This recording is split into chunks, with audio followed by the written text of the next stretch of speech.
Imagine the most brilliant mind alive today. A man who learned to read at age 3, who spoke 4 languages before he turned 7, who finished a PhD in molecular biology at 19, and a second one in ancient linguistics at 22. Imagine that man spending 30 years mapping ancient burial sites across the Middle East, publishing dozens of peer-reviewed papers considered untouchable in his field. And then, imagine that man opening the Book of Genesis, not as a believer, as a scientist, looking for anomalies. What would he find? What if what he found didn't fit any known model of human evolution? What if what he found was exactly what Genesis chapter 6 described thousands of years before any laboratory existed? Stay with me, because that question is not as far from reality as it might seem. Some believe the evidence may be there, buried, overlooked, or misunderstood, and almost nobody is connecting the dots. The Nephilim, not myths, not legends, not metaphors, being so massive, so unnatural, that God himself declared they should never have existed. And here's the question nobody is asking. If they existed before the flood, why are they still showing up in the archaeological record after it? Let's go back to the beginning. Genesis chapter 6 opens with a sentence the church rarely reads out loud. It says, "The sons of God saw the daughters of men and took them as wives." But here's the problem. The phrase sons of God in Hebrew is Bene ha-Elohim, and in every other place in the Old Testament, this term refers to one thing only: angelic beings. Not righteous men, not kings, not metaphors, angels.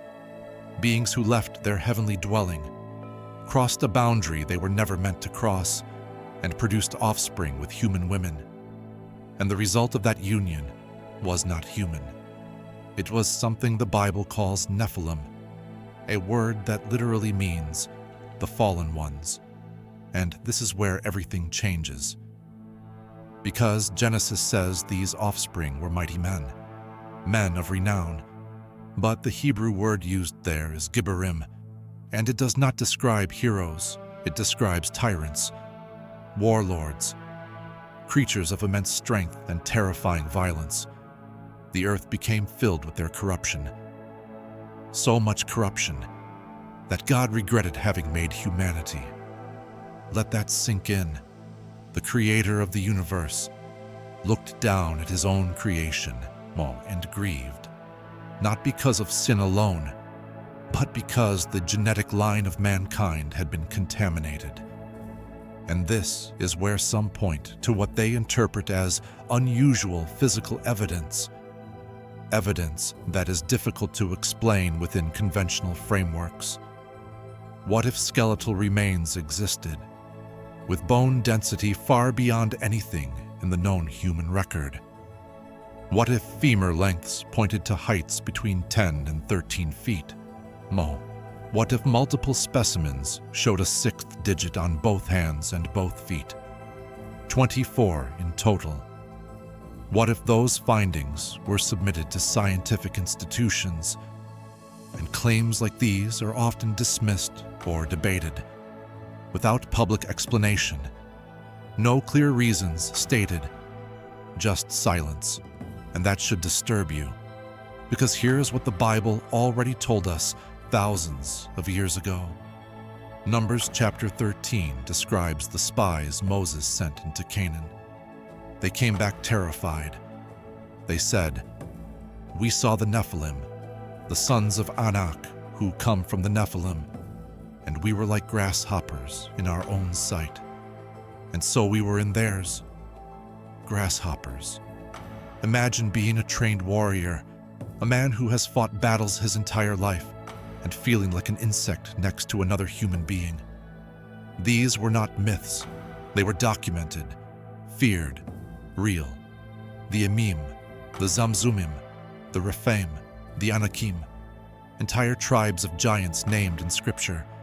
Multiple nations, multiple regions, multiple generations. But here's what will truly disturb you. One of their kings left behind physical evidence so undeniable that the Bible recorded it as historical fact. His name was Og, king of Bashan.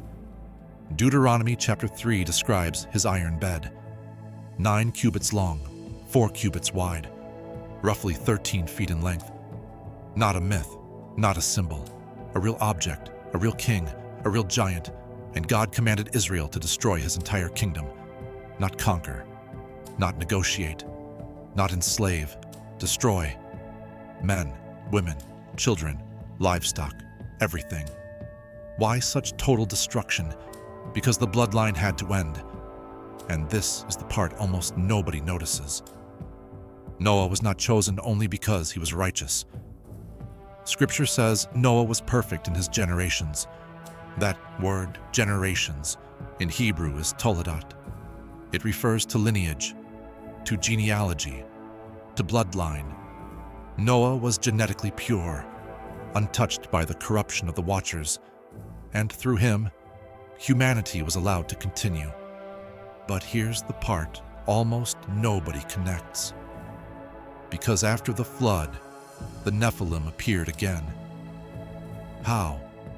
How could beings destroyed in a global flood reappear centuries later in the Promised Land? The answer is in the Book of Enoch, an ancient text quoted directly in the New Testament by the Apostle Jude. Not a fringe document, a text the early church knew and referenced without hesitation. And what Enoch describes is the mechanism. 200 angelic beings descended upon Mount Hermon. They swore an oath together that they would not turn back. They knew what they were doing was forbidden, and they did it anyway. They taught humanity forbidden knowledge. Sorcery, weapons of war, the mixing of species, the secrets of the stars, and the offspring they produced. We're the Nephilim, beings of hybrid nature, beings that, when killed, became the very demons that wander the earth today. Because their spirits had no resting place. They were not fully human, not fully angelic, something in between.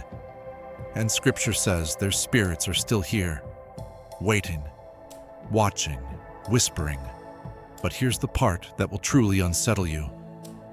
Some controversial theories even suggest possible traces in modern populations, in specific geographic regions, matching the very territories the Old Testament describes as Nephilim strongholds.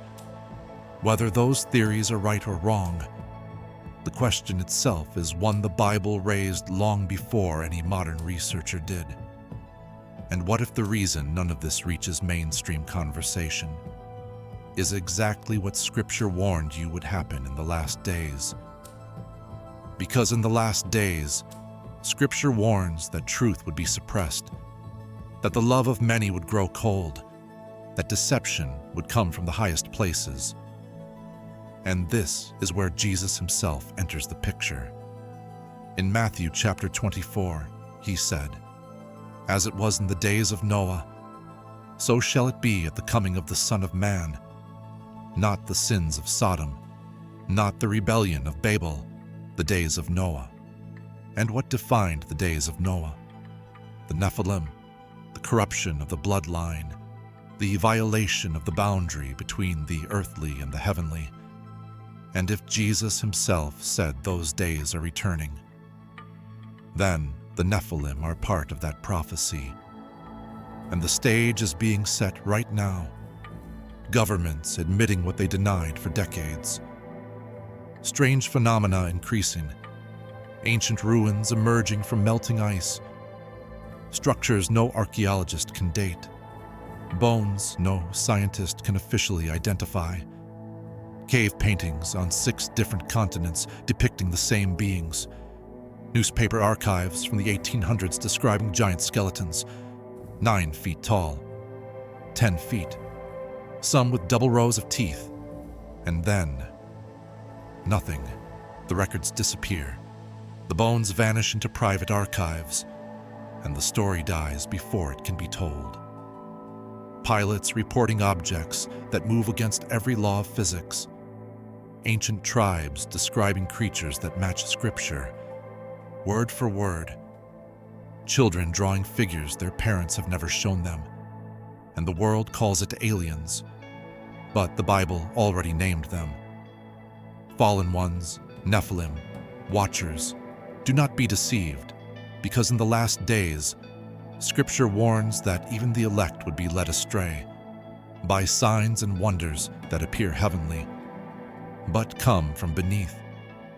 The Apostle Paul tells us in Ephesians chapter 6 that our battle is not against flesh and blood, but against principalities, powers, rulers of darkness, and spiritual wickedness in high places. What if those forces are not random? What if the demonic realm is the remnant of an ancient rebellion? What if everything we call paranormal today has its roots in Genesis chapter 6? What if the encounters described by pilots, soldiers, and ordinary people match exactly what the Book of Enoch described 3,000 years ago? Because if this is true, then the return of Christ is far closer than anyone imagines, and the veil between worlds is growing thinner every single day. What is the most dangerous conclusion any honest mind could ever reach? What if the answer has been written for thousands of years? The data fits the Bible. The enemy is not a fairy tale. The giants were not metaphors. And the spirits of the Nephilim are not gone. They are waiting for the final act of human history. And it is closer than you think. The signs are multiplying, the prophecies are aligning, and the time is running out. Pray, fast, return to the Word, put on the full armor of God, because the battle is no longer coming. The battle is already here. If this video opened your eyes, even a little, do not scroll away in silence. Hit that like button right now. Subscribe to this channel if you have not already, and turn on the notification bell so you do not miss what comes next, because the next video could be the one that changes everything. Share this with the person the Lord places on your heart. Someone out there is waiting for this truth. And remember this, always. In a world that laughs at the supernatural, the Bible was right all along. May the Lord keep your eyes open and your spirit discerning until the day He returns.